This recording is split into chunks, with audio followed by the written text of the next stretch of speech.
Yan, may style ba? Probinsya dati ganyan. Siyempre, mga probinsya, gutom na gano'n. Wala magawa eh. Pagharagting sa plato, wala na. Hindi, siyempre, sa probinsya, sobrang hirap talaga ng buhay naman eh.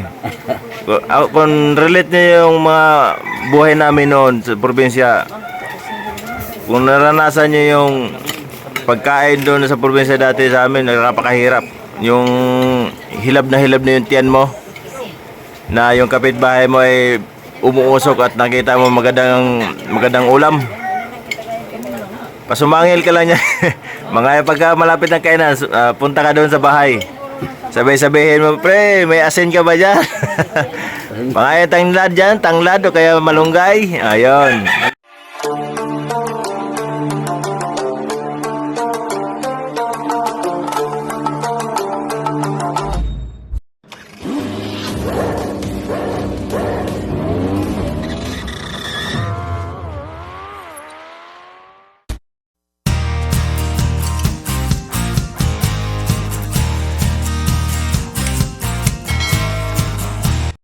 Good morning sa ating lahat mga kayambaw. Vlog for the days ay kakain tayo dito sa aking otol kasama ang aking airpot, ang aking hipag at aking mama, mga pamangkin yan. Kaya magandang umaga sa ating lahat. So sabayan natin sila pagkain. Sakto naman ang aking pagbisita sa kanila. Muragi atang-atangan ni Kuya Ambaw ang pagkain. O sa silingan, patunog-tunog na sa plato, sabay dool, sabay lapit, sumangil pangayog asin. Rey, nababoy tangla diha, rey tayo gamay, pangaon ta, rey, sabay ka, ano po. Matik-matik na yan. Yeah. Yan, may style ba? Probinsya dati ganyan, siyempre mga probinsya, gutom na gano'n, wala magawa eh. Pagharagting sa plato, wala na.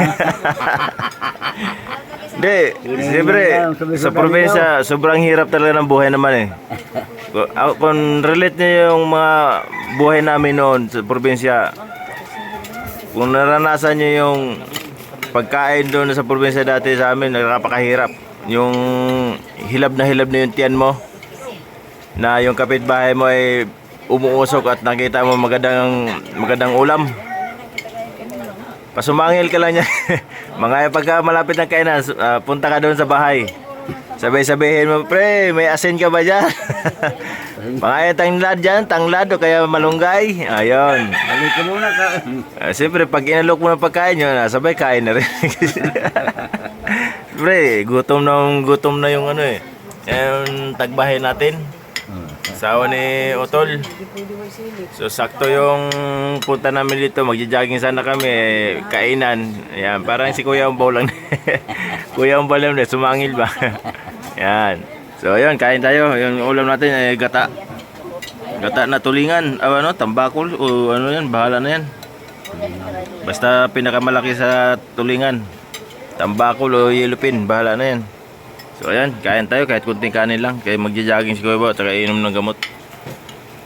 Yan, kasama ko ang aking airpot. At ate na ko, yung ate ko. Shout out na lang sa pag-uwi nila Papa bukas. Bukas ba uwi niyo pa? Kaya banding sana kami, kaso wala kami mapasyal-pasyalan nito. Hindi ko mapasyal sila Papa kasi wala naman trabaho ko Kuya Ambaw. Pasyal ko na lang to dito sa kanto. Siyempre maiba naman yung sa probinsya, walang makasalubong, walang makita, kundi sa kangga lang. Dito marami siya makita, motor, tricycle, jeep, kotse, yan. Makita naman lang yung karsada na may mga kasakyan. Sa probinsya kasi bihira lang sakyan doon eh. Kain na ko yan ba, kaya maragutom naman. Sa ulam mo, dalawang ulo. Tag-isa kami ni Irpat. So kunting kanin lang magkakain natin yan. Pag naubos yan, alam na, malakas na. Ako lang nakaubos. Dati kulang pa yan. Kulang sa akin yan. Ngayon bawas-bawas tayo. Yan. Kaya tayo nangakpit bahay si Kuya Umbaw. Yan, nandiyan pa yung mga ulam mo. Sarap ng ulam, pakaluto ni Kim Kim. Talagang buti dito si Pamangkin, nagluto siguro. Kaya nakasabay tayo sa pagkain. Kain ka muna, Kim, parang kanina ka pa ikot-ikot. Maubos naubos na yun, di ka pa kumakain. Bakit, walang kikilos, walang magano'ng tubig. Yan, bira na.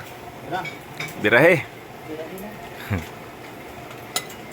So, si Otol, maagang pumasok si Otol, baka nasa Balintawak siguro ng Balintawak. Si Otol ba, na Balintawak siguro? Alas 9 pa man yun, punta mo ng Balintawak yun, sa Bulugan Street. Kaya, ikot-ikot. Maya pa yun, sunod bukan pa yung balik taon.